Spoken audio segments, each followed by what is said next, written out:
아버지가 생계급여 받다가 돌아가셨는데요. 사망일이 15일이고 수급비는 20일에 나오잖아요. 그런데 여러 사정상 사망 신고를 다음 달 초에 하게 될 것 같거든요. 이런 경우 20일에 나온 수급비는 돌려줘야 하나요? 그리고 사망 신고한 달에도 또 수급비가 나올 텐데 이것도 반환해야 하는 건가요? 안녕하세요. 소소하지만 담백한 복지 이야기를 전해드리는 소담이입니다. 오늘은 기초생활수급자였던 가족이 사망했을 때 생계급여 처리는 어떻게 되는지 자세히 알려드리겠습니다. 사망 시점과 급여일, 그리고 사망 신고 시점에 따라 어떻게 달라지는지 실생활에 바로 적용할 수 있도록 정리해드릴게요. 영상 보시고 도움이 되셨다면 좋아요와 구독 눌러주시면 정말 감사하겠습니다. 먼저 가장 중요한 원칙부터 말씀드릴게요. 생계급여는 사망신고 날짜가 아니라 실제 사망일을 기준으로 합니다. 이 부분을 명확히 알고 계셔야 헷갈리지 않으세요. 구체적으로 설명드리면 사망한 날이 속하는 달의 생계급여는 전액 지급됩니다. 예를 들어볼까요? 김소담 씨의 아버지가 11월 15일에 돌아가셨다고 가정해보겠습니다. 생계급여는 매달 20일에 나오죠. 이런 경우 11월 20일에 입금되는 생계급여는 정당하게 받는 금액이에요. 왜냐하면 실제 사망일인 15일이 11월에 속하기 때문입니다. 따라서 이 금액은 전혀 반환하지 않으셔도 됩니다. 제가 이런 사례들을 여러 번 접하다 보니까요. 많은 분들이 사망신고 날짜 때문에 혼란스러워 하시더라고요. 사망신고를 다음 달에 한다고 해서 그게 기준이 되는 게 아닙니다. 오로지 실제로 돌아가신 날짜만이 기준이에요. 이는 고인이 그 달에 실제로 생활하셨던 기간을 인정하는 의미입니다. 그럼 반환해야 하는 경우는 언제일까요? 사망일이 속한 달의 다음 달부터 지급되는 생계급여가 반환 대상입니다. 아까 예시로 들었던 김소담 씨의 경우로 다시 설명드리면 아버지가 11월 15일에 돌아가셨으니 11월 20일 급여는 정상 지급분이지만 12월 20일에 입금되는 금액부터는 반환하셔야 합니다. 이미 11월에 돌아가셨기 때문에 12월분 생계급여를 받을 자격이 없는 거죠. 여기서 한 가지 알아두시면 유용한 정보가 있어요. 만약 단독가구였던 분이 돌아가시고 생계급여가 지급됐다면 이건 반납 대상이긴 하지만 장례를 치르신 분이 그 돈을 장례비로 사용하셨을 경우 나중에 받게 되는 장제급여와 상계 처리할 수 있습니다. 장제급여는 일구당 80만 원인데요. 생계급여와는 상계 처리가 가능하지만 주거급여는 상계 처리가 안 되니까 참고하세요. 그리고 다인 가구였다면 조금 다르게 적용돼요. 예를 들어 3인 가구에서 한 분이 돌아가신 경우 사망한 달에는 3인 가구 기준 금액을 받으시고 그 다음 달부터는 2인 가구 기준으로 생계급여가 조정되어 지급됩니다. 이제 장제급여에 대해서도 알려드릴게요. 생계급여, 의료급여, 주거급여 수급자가 사망한 경우에는 장제급여를 신청하실 수 있습니다. 교육급여만 받는 수급자는 대상이 아니에요. 장제급여 금액은 일구당 80만 원입니다. 신청은 복지대상자 장제급여 지원 신청서를 관할 주민센터나 구청에 제출하시면 되는데 사망신고서로 가름할 수도 있어요. 다만 실제 장례를 치렀다는 증빙서류는 꼭 필요합니다. 사체의 검안, 운반, 화장 또는 매장 등의 증빙서류를 함께 제출하시면 신청일로부터 4일 이내에 처리됩니다. 2022년 9월부터는 거주지 관할 지역이 아니더라도 전국 어디서나 신청이 가능해졌어요. 만약 다른 지역에서 신청서를 받으면 해당 기관에서 거주지 관할 시청이나 군청, 구청으로 서류를 이송해줍니다.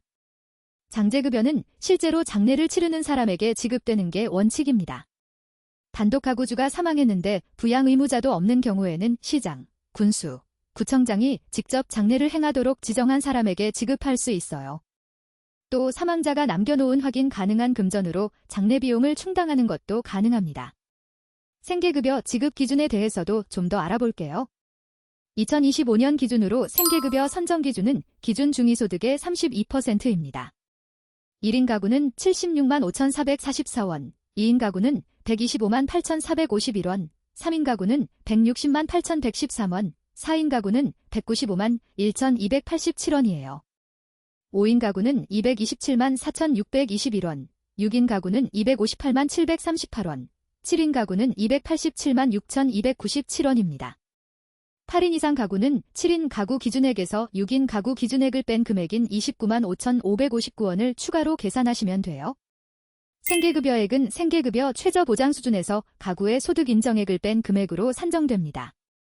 예를 들어 1인 가구에서 소득 인정액이 15만 원이라면 76만 5,444원에서 15만 원을 빼면 61만 5,444원을 받게 되는 거죠.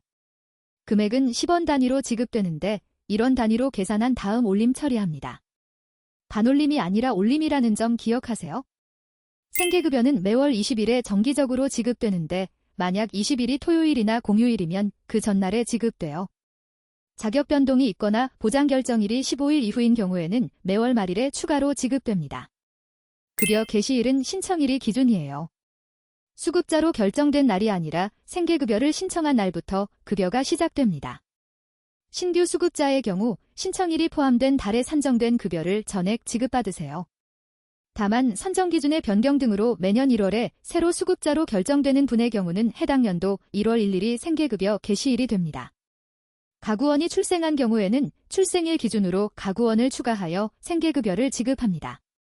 반대로 가구원이 사망한 경우는 앞서 말씀드린 것처럼 사망한 날이 속하는 달의 생계급여는 전액 지급하고 그 다음 달 이후 지급된 생계급여는 반환해야 해요. 한 가지 더 주의하실 점이 있어요. 만약 수급권자가 생계급여 신청 후 보장 결정 이전에 사망한 경우인데요. 단독가구 수급권자가 신청 후 보장 결정 전에 사망하면 사망자는 수급자가 될 수 없으므로 어떤 급여도 지급되지 않습니다. 만약 사망 사실을 확인하지 못해서 보장 결정하고 생계급여가 지급됐다면 이건 반환 대상이 되는데 반환 명령을 받을 대상이 존재하지 않으므로 감면이나 면제가 가능해요. 2인 이상 가구가 생계급여 신청 후 보장 결정 이전에 일부 가구원이 사망한 경우는 조금 달라요. 사망한 가구원을 제외한 나머지 가구원의 생계급여 수급자 보장 여부를 재결정합니다.